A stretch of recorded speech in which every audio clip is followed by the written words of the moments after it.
ഞങ്ങൾ adapt society training സെൻറ്ററിലെ അധ്യാപകരാണ്. ഇത് മെബിത teacher special എഡ്യൂക്കേറ്ററാണ്.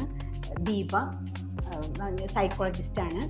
ഇത് ഹരിത ടീച്ചർ കൾണറി ആക്ടിവിറ്റീസിൻ്റെയും അതുപോലെ ഡ്രോയിങ്, ഡാൻസ് എല്ലാം കൈകാര്യം ചെയ്യുന്ന ടീച്ചറാണ്. ഞാൻ സ്പെഷ്യൽ എഡ്യൂക്കേറ്ററാണ്. നമ്മളിവിടെ ഭിന്നശേഷിയുള്ള കുട്ടികൾക്ക് വേണ്ടി, പ്രത്യേകിച്ച് ഭൗതിക വെല്ലുവിളി നേരിടുന്ന കുട്ടികൾക്ക് വേണ്ടി ഒരുപാട് സൗജന്യ സേവനങ്ങൾ, സൗജന്യ പരിശീലനങ്ങളാണ് നമ്മൾ നടത്തുന്നത്.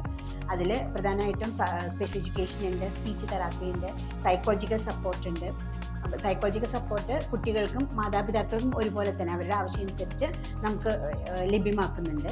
പിന്നെ പല വിഭാഗങ്ങളും, അതായത് കുട്ടികളുടെ താല്പര്യം അനുസരിച്ച് അവർക്ക് മറ്റുള്ള പ്രീ വൊക്കേഷണൽ ആയിട്ടുള്ള ട്രെയിനിങ്ങുകളും മറ്റ് തൊഴിൽപരമായ പരിശീലനങ്ങളും നൽകുന്നുണ്ട്. അപ്പോൾ അവരുടെ ടൈലറിങ് ഒരു യൂണിറ്റ് തന്നെയുണ്ട് ഇവിടെ.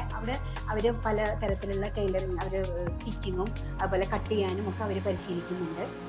പിന്നെ സ്ക്രീൻ പ്രിൻറ്റിങ്, അതുപോലെ ഡാൻസ്, മ്യൂസിക്. ഡാൻസ് പഠിക്കുന്ന കുട്ടികളുണ്ട് കുറച്ച് പേര്. അവർ പല വേദികളിലും നമുക്ക് ഡാൻസ് അവതരിപ്പിക്കാൻ സാധിച്ചിട്ടുണ്ട്. പല സ്ഥലത്ത് പോയി പ്രോഗ്രാമുകൾ അവതരിപ്പിക്കാൻ സാധിച്ചിട്ടുണ്ട്.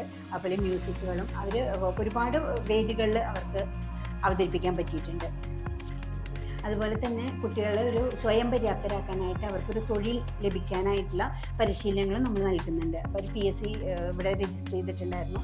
അതുപോലെ അവർക്ക് PSC എഴുതാൻ ആവശ്യമായിട്ടുള്ള പരിശീലനങ്ങൾ നമ്മൾ നൽകുന്നുണ്ട്. പിന്നെ മറ്റ് പല വിഭാഗങ്ങളിലും അവർക്ക് സ്വയം തൊഴിൽ കണ്ടെത്താൻ ആവശ്യമായിട്ടുള്ള, സ്വന്തം കാലിൽ നിൽക്കാൻ പ്രാപ്തരാക്കുന്ന രീതിയിലുള്ള ട്രെയിനിങ്ങുകളാണ് നമ്മൾ നൽകുന്നത്.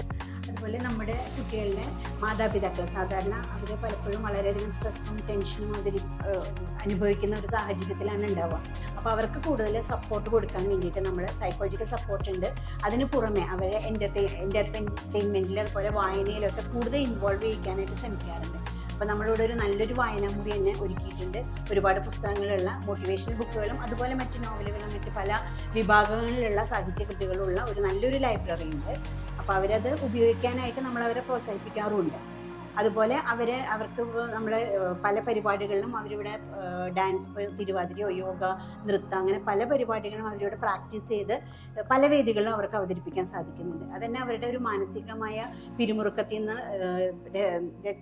നേടാനുള്ള, അല്ലെങ്കിൽ അത് മാറ്റി നിർത്താനുള്ള ഒരു വലിയൊരു വഴിയായിട്ടാണ് നമുക്ക് തോന്നിയിട്ടുള്ളത്. ഇപ്പോൾ മാനസികാരോഗ്യമാണ് നമ്മളൊരു വ്യക്തിയെ സംബന്ധിച്ചിടത്തോളം ഏറ്റവും പ്രധാനപ്പെട്ടതാണ് ആ വ്യക്തിയുടെ മാനസികാരോഗ്യം എന്ന് പറയുന്നത്.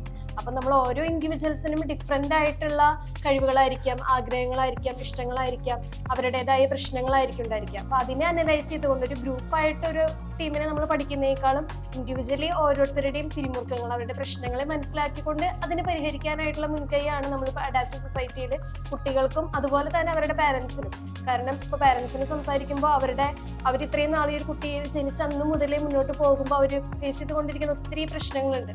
അപ്പോൾ ഈ പ്രശ്നങ്ങളെ നമുക്ക് എങ്ങനെ, അല്ലെങ്കിൽ കൂടുതൽ കുറച്ചുകൂടി സക്സസ്ഫുൾ ആയിട്ട്, അല്ലെങ്കിൽ നല്ല രീതിയിൽ ഒരു ഫലപ്രദമായിട്ടുള്ള രീതിയിൽ അവരുടെ ജീവിതം മുന്നോട്ട് കൊണ്ടുപോകാനുള്ള കാര്യങ്ങളൊക്കെയാണ് കൗൺസിലിംഗ് കാര്യങ്ങളിലൂടെ. പിന്നെ അതുപോലെ അവർക്ക് ലൈബ്രറി സപ്പോർട്ടും കാര്യങ്ങളൊക്കെ കൊടുക്കുമ്പോൾ അവരുടെ മാനസികാരോഗ്യത്തിന് പ്രാധാന്യം കൊടുത്തുകൊണ്ടാണ് നമ്മൾ എല്ലാ കാര്യങ്ങളും ലക്ഷ്യം മുന്നോട്ട് വെക്കുന്നത്.